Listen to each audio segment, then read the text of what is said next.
The truth never comes quietly. It crashes like thunder through the cracks of a lie.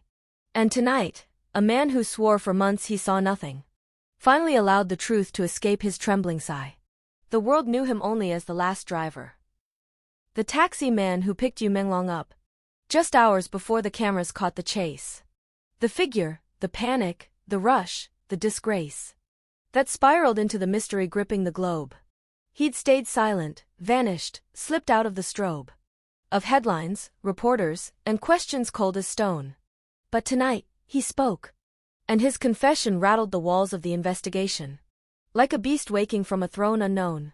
His name is Mr. Howren. A driver for 27 years. The kind of man who's seen every kind of passenger. Drunk, loud, laughing, sobbing, broken, in tears.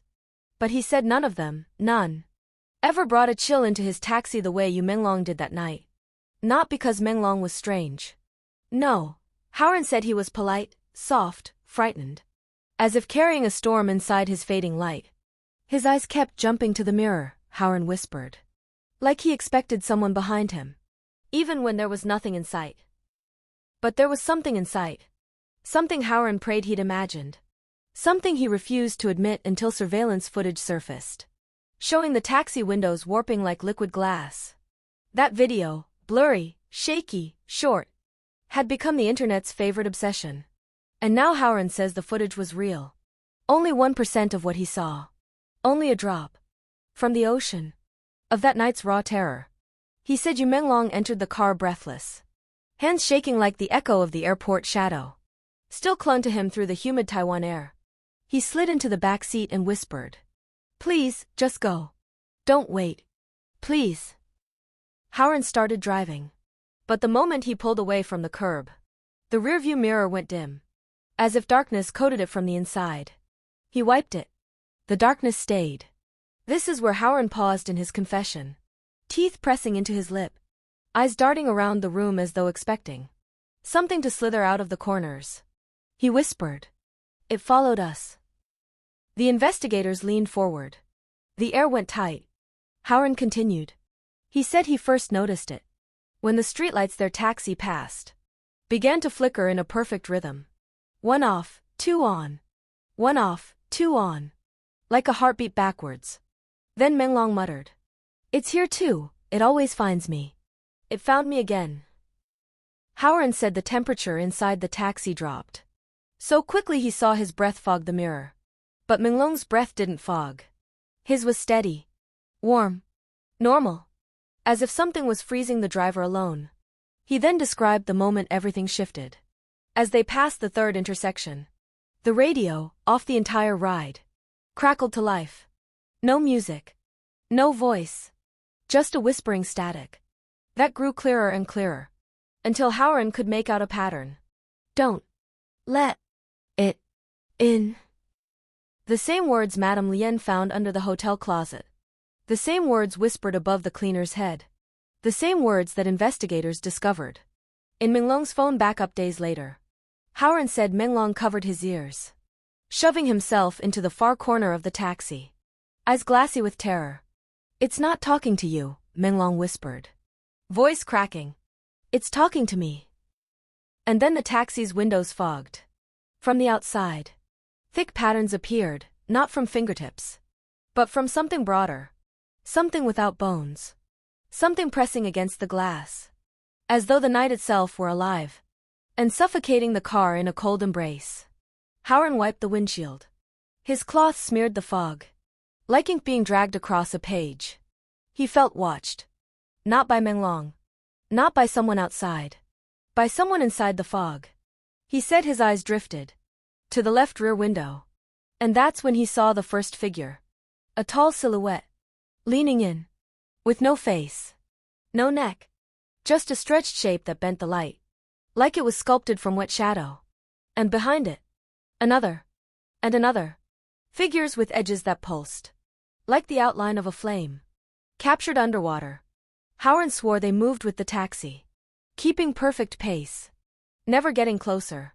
Never falling behind. Like a procession of darkness escorting its prey. He swallowed hard as he recalled the exact moment. The largest shadow leaned forward. and pressed its form against the glass. Not a face. Just the impression of one. Deeper than darkness. Almost carved into the fog. Menglong whispered. Don't look at it. Please, don't look at it. It wants you to look. Howard looked. He shouldn't have, he said when he met the shape's eyes. His vision blurred. The car interior trembled. And the road ahead warped. Like a reflection moving across water. The engine sputtered. The taxi shook. And for a split second, Howard swore the world outside turned pitch black. Not night. Not the absence of light. Just black. Dense. And empty. And infinite. He slammed the brakes. The taxi screeched. The world snapped back. But the figures remained. Still watching. Still waiting. Still pressing against the glass. Menglong leaned forward. Grabbing Howard's shoulder. His voice wasn't loud. It was drenched in desperation. If they get inside, I won't come out. Howard panicked. Shouting. What do they want? Menglong's answer was barely a breath.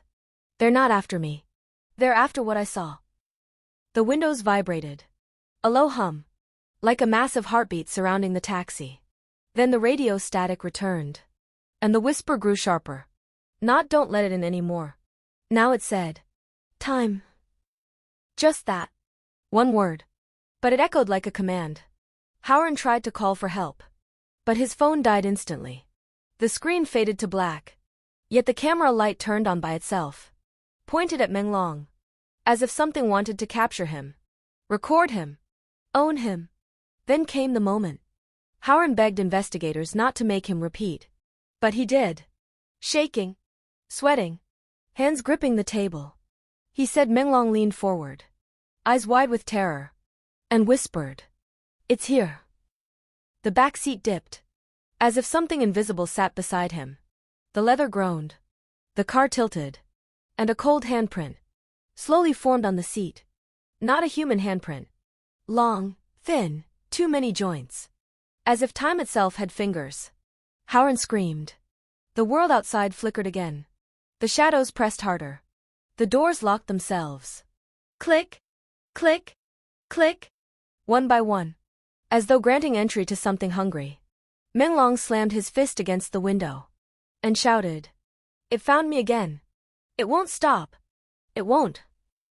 In a surge of adrenaline, Howard leaned over and unlocked the doors manually.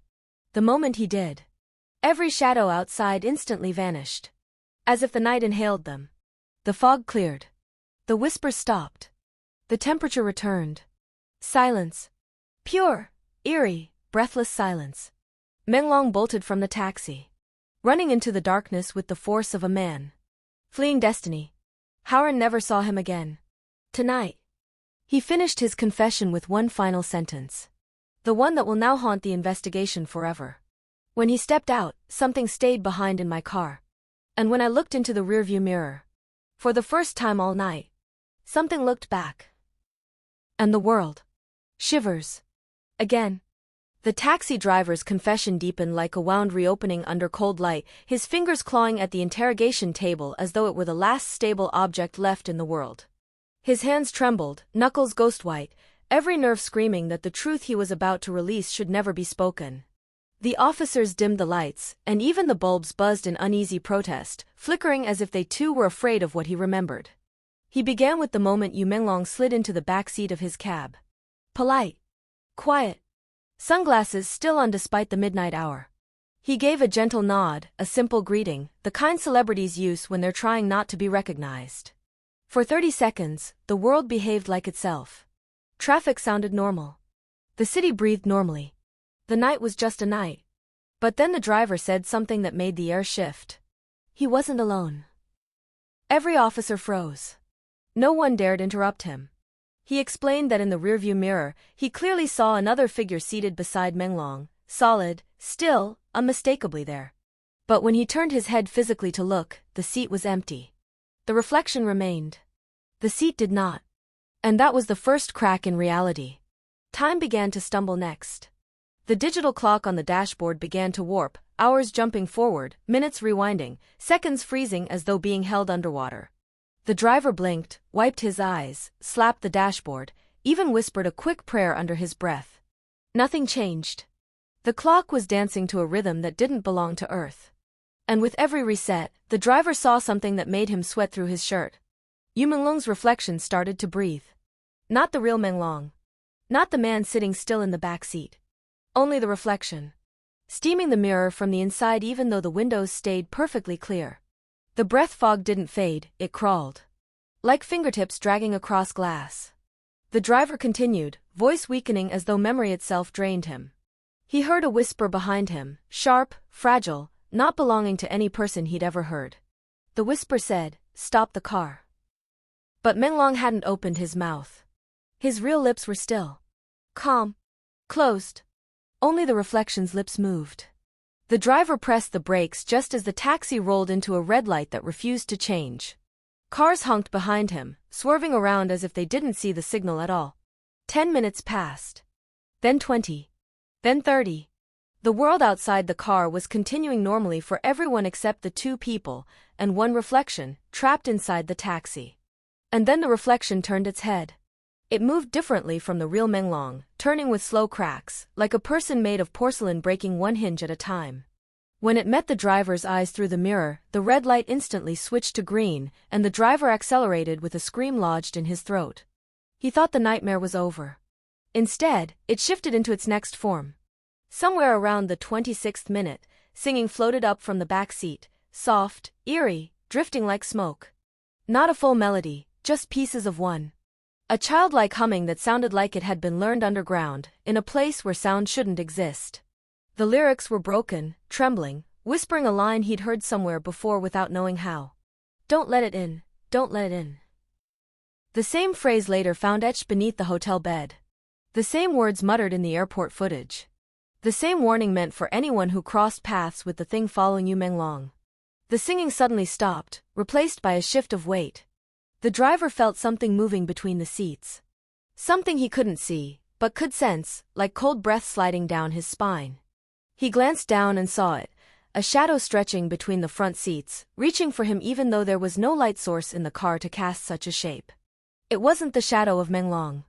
It wasn't the shadow of anything human. It touched the back of his neck. The driver clenched the table in the interrogation room as he recalled this part, and for a moment, everyone watching thought he might faint. He said that when the shadow made contact, flashes of a room he'd never entered surged into his head. A room with walls that breathed like lungs.